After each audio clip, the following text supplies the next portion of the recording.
Right, it's time for the Great British Debate this hour. Today I'm asking, should we splash out on a coronation during a cost of living crisis? Now, it's been announced that King Charles's coronation will be a 3-day event filled with pomp, pageantry and even a crowning ceremony for Camilla, the Queen Consort. Now, that'll be between May the 6th and the 8th, and Britain will enjoy a bank holiday weekend of street parties, fly-pasts and a special concert at Windsor Castle headlined by world-famous performers. Which means I'll be on there somewhere, I'll be on the bill, as if. Now, the plans dispel speculation that the King's coronation would be a no-frills event, lacking the grandeur of Queen Elizabeth's coronation in 1953. However, at a time when many people are still struggling to pay their energy bills, the decision to spend taxpayers' money on the King's coronation will undoubtedly cause controversy in some quarters. So for the Great British Debate this hour, I'm asking, should we splash out on a coronation during a cost of living crisis?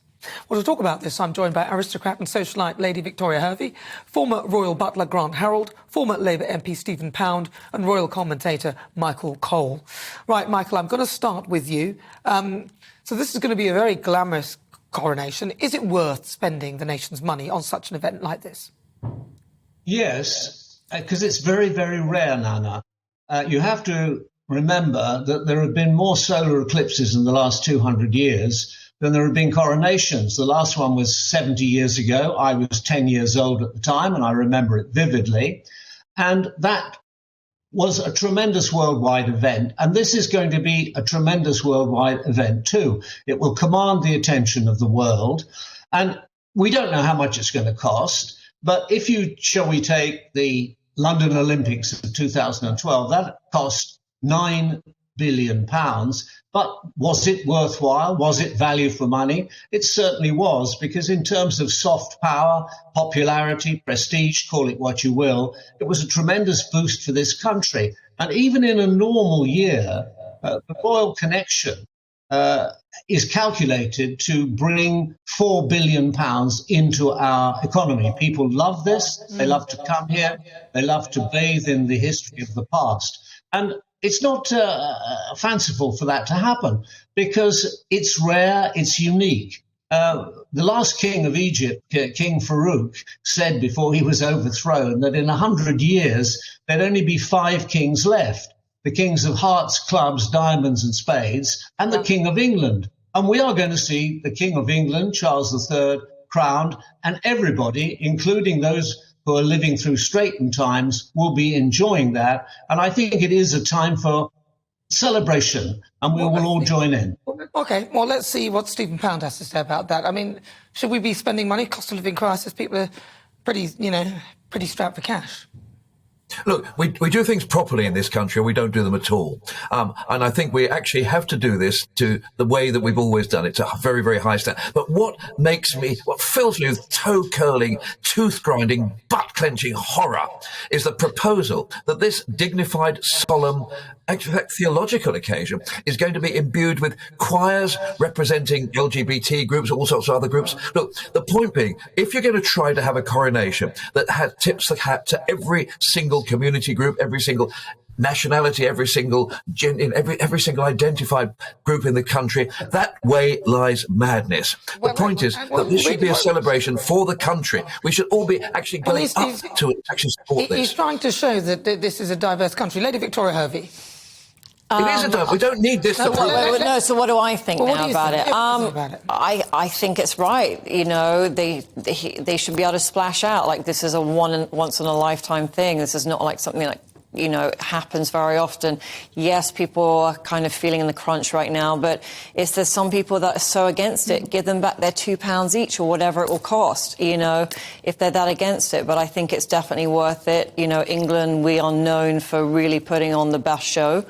And this is what we're known for. And as far as bringing in tourism, and the whole world will be watching. But what about the woke aspect of it? The woke aspect, I think just completely ignore the woke aspect. This is about the coronation. And back then, the last coronation, woke did not exist. So I think it should be the same. OK, Grant. What do you think? Is it worth it? You know, cost of living crisis. What about the people who... I understand a lot of people obviously concerned about the money that goes into it. I mean, the Queen's coronation 70 years ago, I think, was 1.57 million. And today's money, that's 46 million. But I think, as everyone has said, this is a once in a lifetime almost once in a lifetime opportunity. It was within the Queen's lifetime.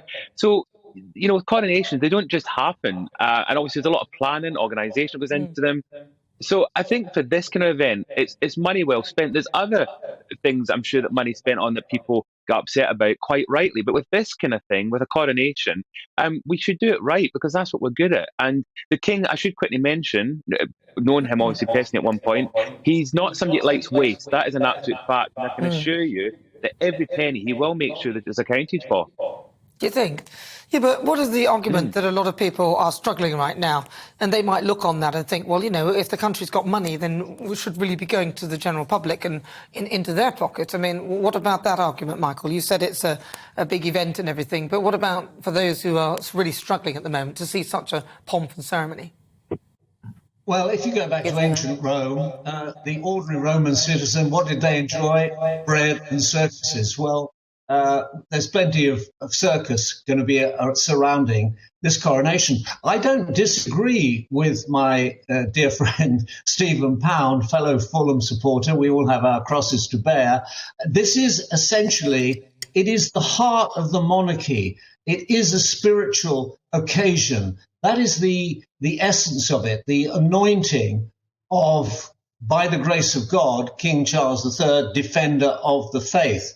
And that is very important, and that is central to it. But I don't blame the king at all. In fact, I commend him for trying to widen the thing out with this concert. It's not something that I would necessarily want to attend, but it is important to spread the happiness and joy among people. And I think that's a very sensible way of doing it and making sure that every element of the community is involved. We are an inclusive society. At the top of the agenda is inclusion, and just below that is public appeal. And I think it is going to be, in very many ways, the people's coronation. That's the way he would want to do it. Because what's the alternative? To be exclusive, to exclude people? Well, no. Absolutely not. Well, can I just answer Lady Victoria? Do you think that Harry and Meghan should get an invite? Yes. That is my name. I don't know. This is a bit of a tricky one. Maybe him without her, but I know. But he's the one that's but he's the one that's done the spare. Yeah, at the moment I'm a little undecided about that. I mean, really, he should, because I mean he is still, the son of Charles, but I don't know about his behaviour recently. Well, especially after he's been talking about, his kill count and stuff like that. Yeah, I think that's something to be decided, like, as we get nearer to the date, or what his behaviour is going to be like in the next couple of months. Grant, do you think that perhaps Harry and Meghan should be invited to this? I think, as Lady Victoria said, it is the son of the king, and on that basis, he should be there. But I am aware, as they'll be aware, that there's a risk that you could even have booing at the coronation, or a lot of unhappy people if they are there. So it's a difficult one to weigh up. I think he should be there, but then she is his wife and technically should be as well. But I'm aware that would cause a lot of unhappiness, and that's something they don't want to do. They will not want that to overshadow the coronation. Because the thing is, that he's going to be getting information if he does come. That will be in the next interview that he does, right? It will be like the behind the scenes of the coronation and what happened, and Kate did this and Meghan did this. Yeah, we can't have any more of that. It'll be spare three. It'll be like a trilogy. It is a trilogy. Spare two, spare three. Yeah. What about you, Stephen Pound? What do you think? Should they go?